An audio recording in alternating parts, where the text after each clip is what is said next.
The following is a special presentation of GTCN Sports.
This is Legends of the Fall.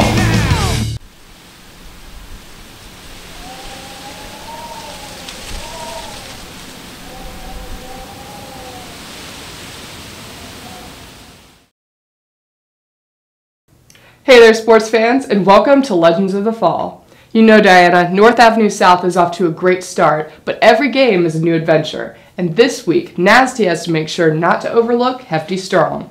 That's right, Kelly. This is one of those games when the phrase trap game comes up.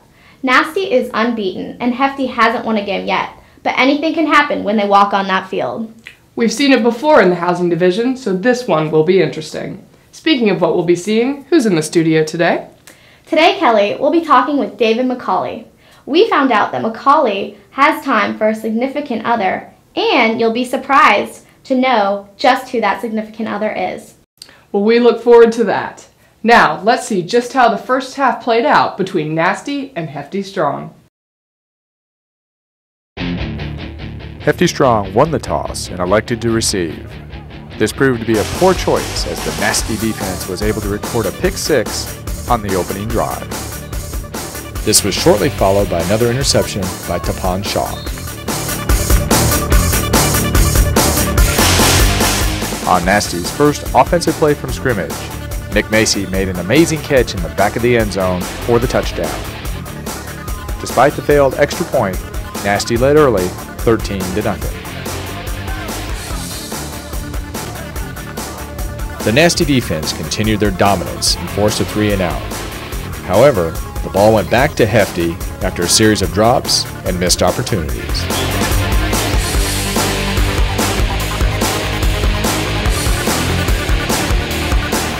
With some momentum, Hefty was poised to make a successful drive of their own. However, another Tapan Shaw interception ground their drive to a halt. The ensuing Nasty drive had no missed opportunities as they ran the hook and ladder to perfection for a Stephen Joy touchdown and a 20-0 lead.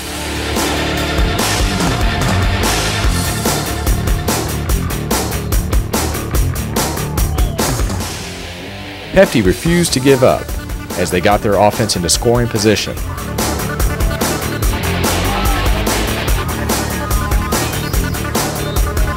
But the drive was snuffed out by Nasty's fourth interception of the half. Devon Dixon was able to go the distance on the return, but the touchdown was called back due to an illegal forward pass.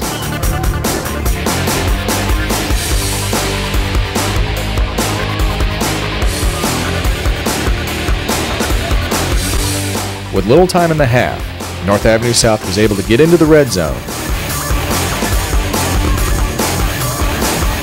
But David McCauley was unable to bring in the touchdown on the final play of the half.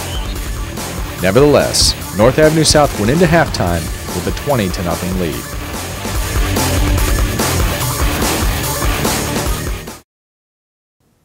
Everyone who thought this would be a game Nasty would take lightly were mistaken, as North Avenue South has a comfortable lead at the break. When we return, Diana had a chance to speak with David McCauley about his life here at Georgia Tech, and you'll be surprised at some of his answers. Don't touch that remote. We'll be back in a minute. I'm Diana Nord, and we are glad to have you back here with us on Legends of the Fall. A multi-sport star in high school, David McCauley has taken the lessons he learned on the field and applied them to the classroom for success. He also has time for a girlfriend, and as you will see, he didn't have to look far within North Avenue South to find her.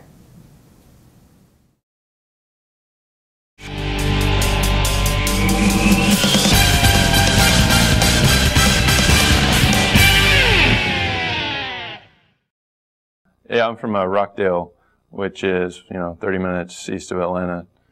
So I've been in and out of Atlanta forever. My dad's a Georgia man, and my mom's a Clemson girl. So me and my dad try not to talk about it. My mom, she's not really a big football fan, so she sides with me just because of the ACC. When I'm home, I try to put up the Tech flag, and then when I leave, my dad puts up the Georgia flag.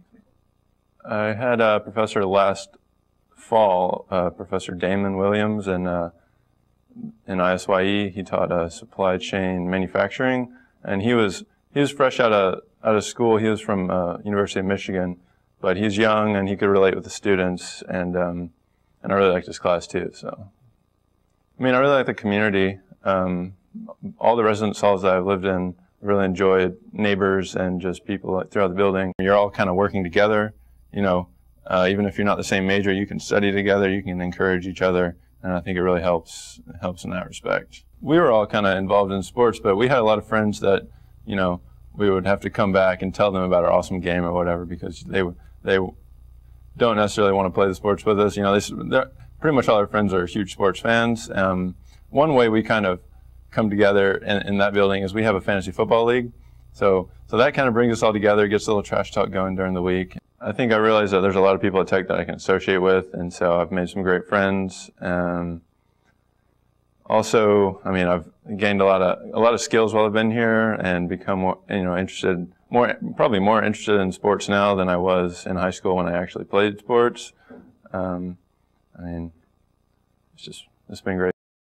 At the Virginia Tech, Georgia Tech game, I had never rushed the field before. I'd never been in a game where people rushed the field before, so that was awesome for me. I didn't partake in the goalposts coming down, but I thought that was even better to just sit back and watch it happen. These are my friends; they're all out on the field. We just beat Virginia Tech. We're going to go to a BCS bowl, hopefully, because when that happened, everyone was chanting BCS, BCS, and that was 2 months away from when that actually happened. So I just thought that was great that, kind of foreshadowed the bowl game. At the same time, it was a lot of fun just being down there on the field. I've been dating Hannah for a year and a half or so now. We met here at Tech. I didn't know her in high school or anything. She's from Athens. I'm from Rockdale. And we just kind of, I never knew it, but I was always kind of friends with the same group of people that she was friends with. So one day when the groups were together, we just kind of met and hit things off, and it's been pretty great ever since. Yeah. We're all slated to graduate fall of 2012, so in a year and a semester. And yeah, she wants to go to Europe because by graduating in the fall, she's got some time to kill before she wants to go to med school. And with me graduating at that time, I may have a job. Hopefully, would have a job coming out of school, but even if I do, maybe I'll try to take some time to go, just because I've never been to Europe, and I think it would be awesome. But yeah, that's tentatively on the schedule, a trip to Europe.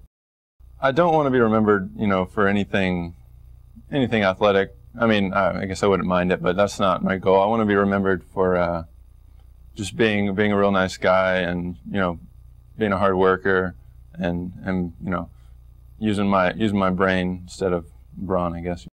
I would love to just say that it, worked hard and played hard too, and that I got as much out of this as I could, and hopefully I can look back on it and still have some great friends, and I'd love to stay in contact with all these guys from the flag football and basketball teams as long as I can.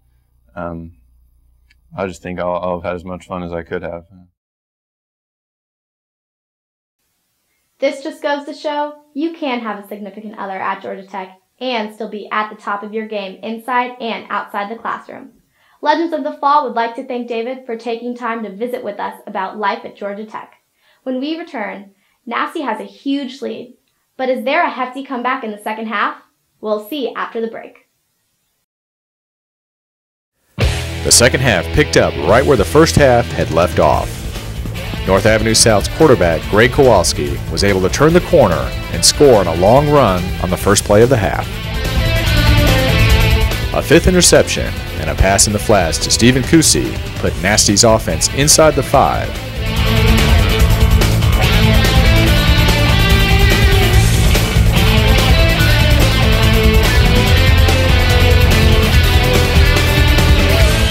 Kowalski was able to hit his big target, David McCauley, who took it in for the touchdown.